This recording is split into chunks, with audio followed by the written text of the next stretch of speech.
Au Burkina Faso, on vous le disait en titre, depuis ce week-end, la durée de la transition a été prolongée pour 5 ans à partir du 2 juillet prochain. Avec nous pour en parler, l'ex-président de la CENI, la commission électorale burkinabé, et journaliste Newton Ahmed Barry. Bonsoir, on vous retrouve dans quelques instants. Mais d'abord, retour sur ces derniers événements avec Jean-Luc Eguezier et Emmanuel Marty. Finalement, il n'aura fallu qu'un jour, samedi dernier, pour prolonger la transition au Burkina Faso. La charte de la transition arrivait à échéance le 1er juillet prochain. D'où cette rencontre des assises nationales pour décider de la suite. Nous avons rendez-vous avec l'histoire, a expliqué en ouverture le ministre Émile Zerbo. Depuis 2022, après 2 coups d'État successifs, le pays vit sous le régime de la transition.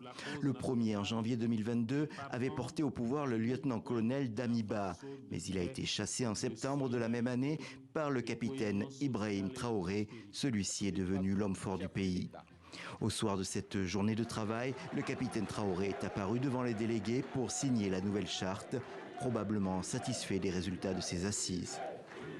De la charte modifiée et adoptée par les participants, on retient les principales innovations suivantes. Le passage du statut du président de la transition, chef de l'État, à président du Faso, chef de l'État, chef suprême des forces armées nationales. La durée de la transition fixée à 60 mois à compter du 2 juillet 2024. Ibrahim Traoré obtient aussi la possibilité de se présenter à toutes les élections qui doivent être organisées à l'issue de cette période. Depuis près de 10 ans, le Burkina Faso fait l'objet de violences et d'attaques de djihadistes islamistes, même si le régime affirme obtenir des succès militaires. Le pays connaît aussi une restriction des libertés, des voix critiques sont arrêtées et tous les partis ont été sommés de cesser leurs activités. Newton Ahmed Barry, vous vous attendiez à cette prolongation de la transition? Oui, bon, enfin, c'est un secret de polichinelle.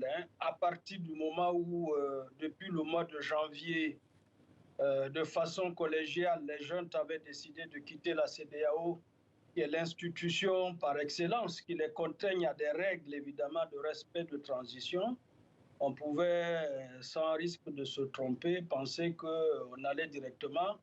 On préparait, évidemment, pas d'une prolongation, mais évidemment à maintenir ou à changer de régime. Car on n'est plus dans un régime de transition, on est plutôt dans un régime militaire classique. Alors l'argument avancé par les autorités burkinabées, c'est la reconquête des territoires face aux djihadistes. Qu'en pensez-vous? Si c'était cela, il lui fallut d'abord faire le bilan. Il faut qu'on sache aujourd'hui, ils en sont à combien de reconquêtes.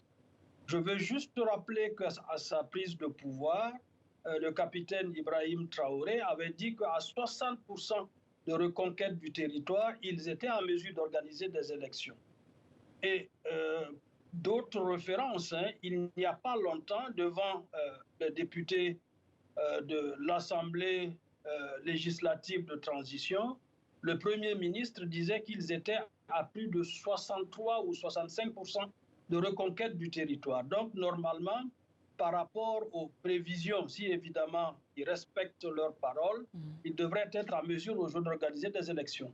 Alors, selon la nouvelle charte, Ibrahim Traoré n'est plus président de transition, mais président du Faso. Et il pourra se porter candidat à l'élection présidentielle à la fin de la transition. Quelle est votre réaction à cela? Bon, ça me paraît logique à partir du moment où il a prêté serment, alors qu'il n'aurait pas dû prêter serment, il ne le pouvait pas en vertu de la Constitution, qui dit que ne peuvent prêter serment que ceux qui ont été élus par les Burkinabés. Or, on sait tout le monde le sait, ils n'ont pas été élus, mais s'ils ont pu prêter serment, je pense que porter le titre devient, à mon avis, superfétatoire, en fait, secondaire. Alors que peut faire l'opposition ou la société civile pour protester contre cette prolongation, selon vous?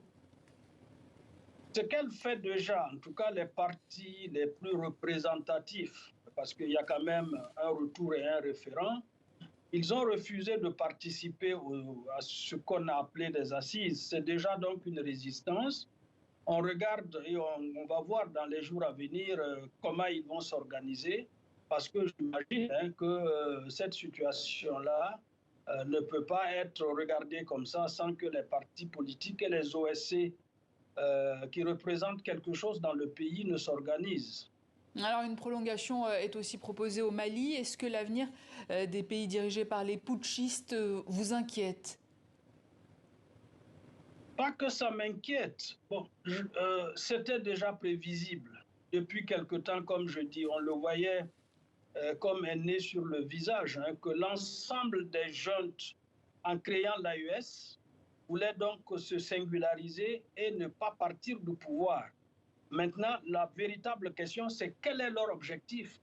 Est-ce que c'est juste pour rester au pouvoir ou bien c'est pour créer d'autres types de régimes politiques qu'on ne connaît pas jusqu'à présent?